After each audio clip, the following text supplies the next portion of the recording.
तो आज हम लोग बात करेंगे जावास्क्रिप्ट क्लोजर के बारे में। ये एक बहुत ज्यादा इंपॉर्टेंट टॉपिक है क्योंकि ऑलमोस्ट 90% जावास्क्रिप्ट इंटरव्यूज के अंदर इसके बारे में पूछा ही पूछा जाता है। तो चलिए आज इसको सिंपल तरीके से समझने की कोशिश करते हैं।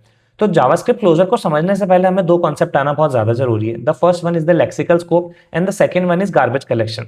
तो लेक्सिकल स्कोप क्या होता है? देखो बेसिकली जब भी आप किसी वेरिएबल को एक्सेस करने की कोशिश करते हो अपने प्रोग्राम के अंदर, तो जावास्क्रिप्ट क्या करता है, जहां पे आपने उसको एक्सेस करने की कोशिश करी है पहले उस स्कोप के अंदर, उस पर्टिकुलर कॉन्टेक्स्ट के अंदर उसको ढूंढने की कोशिश करता है। अगर वो उसको नहीं मिलता है तो उसके पेरेंट स्कोप में उसको ढूंढता है, अगर वहां नहीं मिलेगा तो उसके पेरेंट में ढूंढेगा। ऐसे करता करता ग्लोबल स्कोप तक वो चल जाता है। एग्जाम्पल से समझते हैं। जैसे आप यहाँ पे देख सकते हैं, मैंने एक आउटर फंक्शन बनाया है एंड एक इनर फंक्शन बनाया है।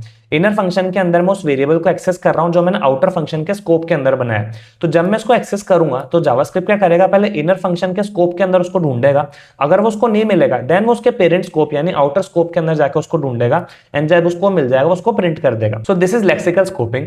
अब बात करते हैं गार्बेज कलेक्शन के बारे में। तो गार्बेज कलेक्शन जावास्क्रिप्ट का एक फीचर होता है जिसका काम ये होता है कि कोई भी चीज अगर अनयूज्ड पड़ी है, कोई भी वेरिएबल अनयूज्ड है, कोई भी फंक्शन अनयूज्ड है, तो उसकी मेमोरी फ्री करना ताकि ऑप्टिमाइज तरीके से हमारा जो प्रोग्राम है वो एग्जीक्यूट हो सके।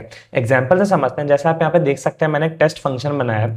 तो यहाँ पे टेस्ट फंक्शन का काम कितना सा है कि उसको सिर्फ एक वेरिएबल को डिक्लेयर करना है एंड उसके अंदर 100 असाइन करना है एंड दैट्स इट। तो जब मैं इसको कॉल करूंगा एंड इस फंक्शन ने इस एक्स वेरिएबल को डिक्लेयर कर दिया एंड इसके अंदर 100 असाइन कर दिया, तो इसका एग्जीक्यूशन अब खत्म हो गया। जैसे इसका एग्जीक्यूशन खत्म हो जाएगा, जावास्क्रिप्ट क्या करेगा, इस फंक्शन को और इस फंक्शन के अंदर जो भी डिक्लेयर्ड वेरिएबल्स है उनको गार्बेज में डाल देगा, उनकी मेमोरी को क्लीन कर देगा। तो this is what garbage collection is. अब बात करते हैं क्लोजर्स के बारे में।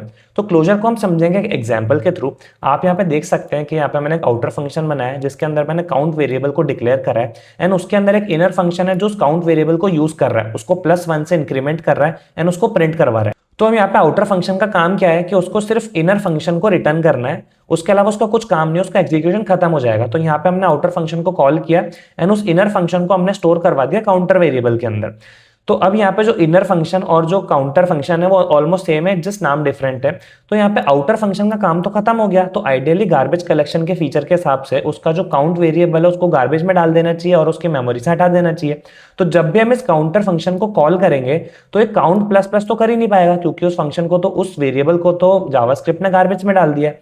बट ऐसा नहीं होता है। जब भी हम इस काउंटर को कॉल करेंगे तो count plus plus still work करेगा। वो ऐसा इसलिए होगा क्योंकि इसी चीज को हम लोग क्लोजर कहते हैं, इसी फीचर को हम क्लोजर कहते हैं। तो इन सिंपल टर्म्स क्लोजर का मतलब क्या होता है कि जब भी आप किसी वेरिएबल को एक्सेस करने की कोशिश करते हैं जिसका डिक्लेरेशन आउटर फंक्शन के अंदर, आउटर स्कोप के अंदर हुआ होता है, तो जावास्क्रिप्ट क्या करता है, उस वेरिएबल को प्रिजर्व कर लेता है। इवन इफ वो आउटर फंक्शन का एग्जीक्यूशन खत्म हो जाता है, वो उसको गार्बेज में नहीं डालता, उसकी मेमोरी को क्लीन नहीं करता, ताकि हम इनर फंक्शन के अंदर उसको यूज कर पाए।